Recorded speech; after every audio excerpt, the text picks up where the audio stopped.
साल 1528 अयोध्या में एक ऐसे स्थल पर मस्जिद का निर्माण किया गया जिसे कुछ हिंदू अपने आराध्य देवता राम का जन्म स्थान मानते थे।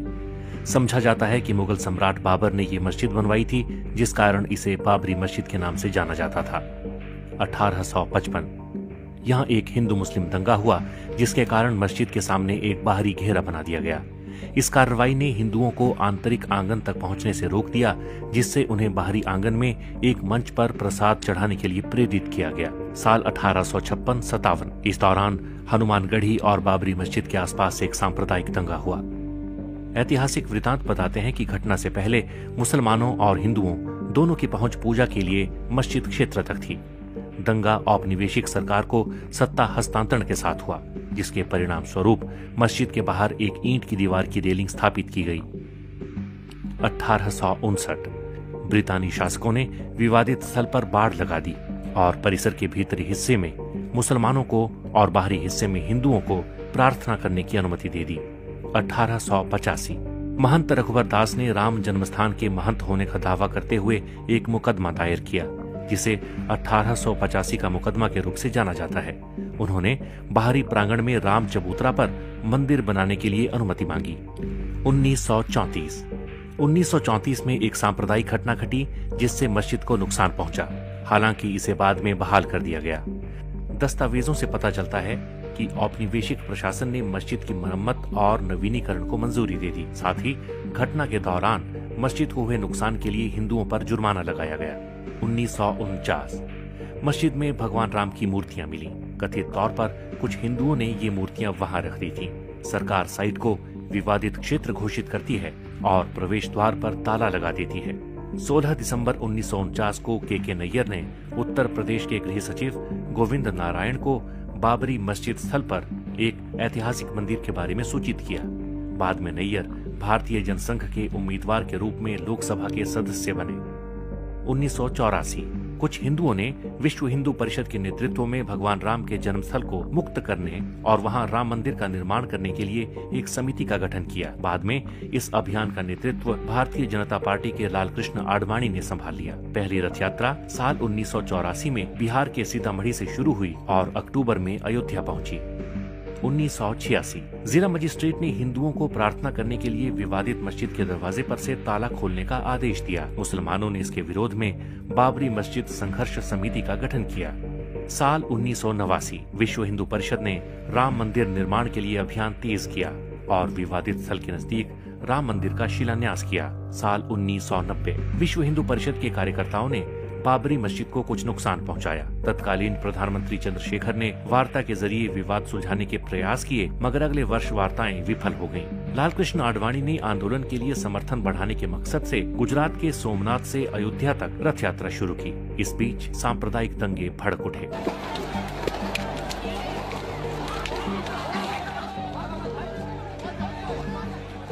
उन्नीस विश्व हिंदू परिषद, शिवसेना और भारतीय जनता पार्टी के कार्यकर्ताओं ने 6 दिसंबर को बाबरी मस्जिद को ध्वस्त कर दिया। इसके परिणाम स्वरूप देश भर में हिंदू और मुसलमानों के बीच सांप्रदायिक दंगे भड़क उठे। दंगों में 2000 से ज्यादा लोग मारे गए।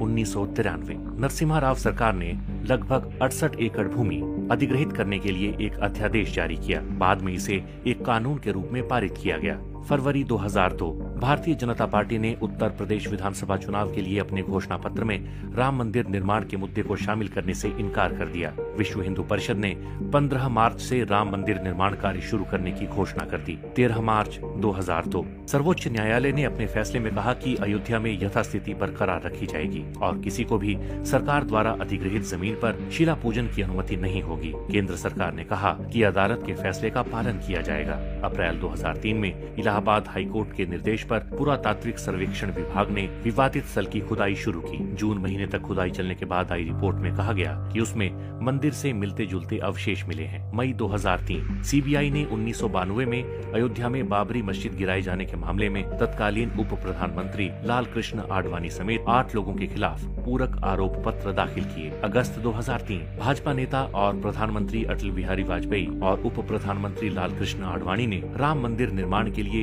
एक विशेष विधेयक लाने के वीएचपी के अनुरोध को अस्वीकार कर दिया। अप्रैल 2004 आडवाणी ने अयोध्या में अस्थायी राम मंदिर में पूजा की और कहा कि मंदिर का निर्माण जरूर किया जाएगा। 28 जुलाई 2005 लाल कृष्ण आडवाणी बाबरी मस्जिद विध्वंस मामले में रायबरेली की एक अदालत में पेश हुए। अदालत ने लाल कृष्ण आडवाणी के खिलाफ आरोप तय किए। 20 अप्रैल 2006 कांग्रेस के नेतृत्व वाली यूपीए सरकार ने लिब्राहान आयोग के सामने लिखित बयान में आरोप लगाया कि बाबरी मस्जिद को ढहाया जाना सुनियोजित षड्यंत्र का हिस्सा था और इसमें भाजपा, राष्ट्रीय स्वयंसेवक संघ, बजरंग दल और शिवसेना की मिली भगत थी। 24 नवंबर 2009 लिब्राहान आयोग की रिपोर्ट संसद के दोनों सदनों में पेश हुई। आयोग ने अटल बिहारी वाजपेयी और मीडिया को दोषी ठहराया और नरसिम्हा राव को क्लीन चिट दे दी। 30 सितंबर 2010 इलाहाबाद उच्च न्यायालय की लखनऊ बेंच ने अयोध्या में विवादित भूमि को 3 हिस्सों में बांट दिया। सुन्नी वक्फ बोर्ड, निर्मोही अखाड़ा और रामलला विराजमान को मुस्लिम और हिंदू वादियों के बीच 2:1 के अनुपात में